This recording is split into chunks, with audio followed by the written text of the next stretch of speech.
अस्सलामुअलैकुम दोस्तों, welcome to my YouTube channel. और आज का जो हमारा टॉपिक है क्लास 5 का चैप्टर 5 का topic changes of the matter. मादे के जो स्टेट्स हालतें हैं उनमें जो चेंजेस आती हैं, मिसाल के तौर पे कभी लिक्विड सॉलिड में चेंज हो जाता है, कभी सॉलिड गैस में चेंज हो जाता है। तो आज हम उनके बारे में बात करते हैं। तो ये जो क्लास 5 के लेवल पे जो चेंजेस हैं वो 5 चेंजेस हैं। तो सबसे पहला है बॉइलिंग। बॉइलिंग क्या है? सबसे पहले हमने यहाँ से आग दिए, किसको एक बर्तन है उसमें पानी पड़ा है, हमने यहाँ से आग दी उसको, तो यहाँ पे जो पानी में जो मॉलिक्यूल्स हैं लिक्विड वाले वो उनको आग मिली, तो यहाँ पे जो थे यहाँ हीट होने की वजह से वो ऊपर चले गए। ठीक है, तो अब वहाँ पे गए तो यहाँ पे जो थे वो यहाँ आ गए, यहाँ पर जगह बची, ये यहाँ चले गए, तो अब वो जो वहाँ पे थे वो यहाँ आ गए। फिर यहाँ पे इनको हीट मिली, फिर ये वहाँ चले गए। फिर ये ऐसे होकर बहुत देर तक ऐसे होता है, फिर ये बॉयल हो जाता है। जब बॉयल होता है तो इस अमल को बोलते हैं बॉइलिंग। ठीक है, यहाँ पे डेफिनेशन है, जब liquid is boiling is called boiling. जब लिक्विड बॉयल करना शुरू कर दे उसको हम बॉइलिंग कहते हैं। उसके बाद आता है एवापोरेशन। एवापोरेशन क्या है?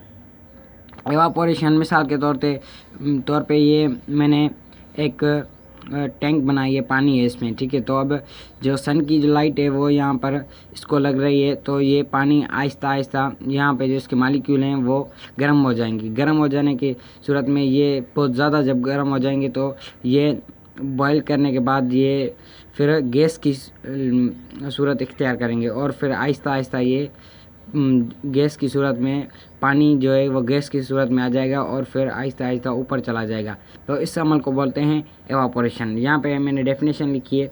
डेफिनेशन क्या है? लिक्विड चेंज इनटू गैस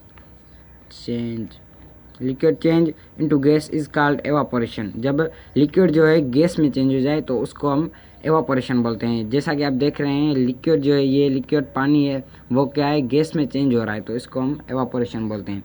उसके बाद आता है कंडेंसेशन। कंडेंसेशन क्या है? ये बहुत ही इंटरेस्टिंग टॉपिक है। कंडेंसेशन इस अमल से मैच करता है। तो अब जब ये जो पानी है वो गैस की सूरत में चला गया, ये मैंने यहाँ भी लिखा है, जब सन की जो लाइट थी इसको लगी और ये क्या हो गया, गैस की सूरत में चला गया। ठीक है, तो अब ये चला कहाँ जाता है? ऊपर जाता है। तो ऊपर तो ठंड है, वहाँ पे ठंड होने की वजह से वो क्लाउड्स बन जाते हैं। वहाँ पे वो ठंड बहुत ज़्यादा होती है वहाँ पे, तो वो जो मॉलिक्यूल्स होते हैं गैस की सूरत के बाद फिर वहाँ ऊपर चलने जाने के बाद वहाँ पर लिक्विड की सूरत इख्तियार करते हैं। तो जब मैंने यहाँ पर डेफिनेशन लिखी, जब गैस जो है लिक्विड में चेंज हो जाए तो उसको हम कंडेंसेशन बोलते हैं। Gas change into liquid is called condensation. ठीक है, तो अब यहाँ पर गैस जो है लिक्विड में चेंज हो गया तो क्लाउड्स बन गए। अब ये जो क्लाउड्स बन गए तो अब ये वापस रेन हो जाते हैं, तो इस पूरे अमल को बोलते हैं कंडेंसेशन। ठीक है, उसके बाद आता है मेल्टिंग।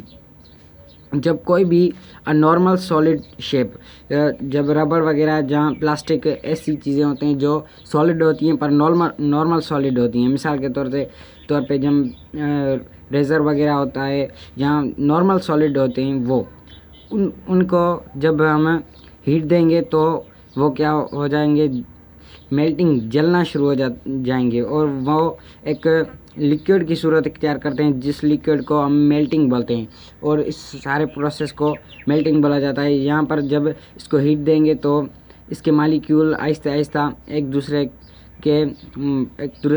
से चिपकेंगे नहीं, और फिर इस यहाँ पर लिक्विड की सूरत इख्तियार करेंगे। यहाँ पर ये जो लिखे हैं ये मिसाल हैं आग का, और यहाँ पर जो ये है वो पानी का मिसाल है, और ये है सॉलिड। तो ठीक है, जब इसकी डेफिनेशन ये है, जब when solid change into liquid is called melting. ठीक है, उसके बाद आता है फ्रीजिंग। फ्रीजिंग क्या है? When liquid change into solid is called freezing. जब जो लिक्विड है वो सॉलिड की शक्ल इख्तियार कर दे तो उसको हम फ्रीजिंग बोलते हैं। वो कैसे होता है? जब रेफ्रिजरेटर यानी फ्रिज में हम पानी रखते हैं तो आहिस्ता आहिस्ता उस पानी को ठंड लगती है यहाँ से, तो आहिस्ता आहिस्ता ये इसके जो मॉलिक्यूल्स हैं वो हीट छोड़ते हैं और आहिस्ता आहिस्ता एक दूसरे के करीब हो जाते हैं, और फिर बर्फ़ बनती है, और वो जो बर्फ़ होती है वो सॉलिड होती है। ठीक है, तो अब इस पूरे अमल को बोलते हैं फ्रीजिंग। ठीक है, अगर इससे इन पूरे 500 से कोई भी सवाल हो तो आप कमेंट करके पूछ सकते हैं। Thanks for watching, please subscribe my channel. Thank you.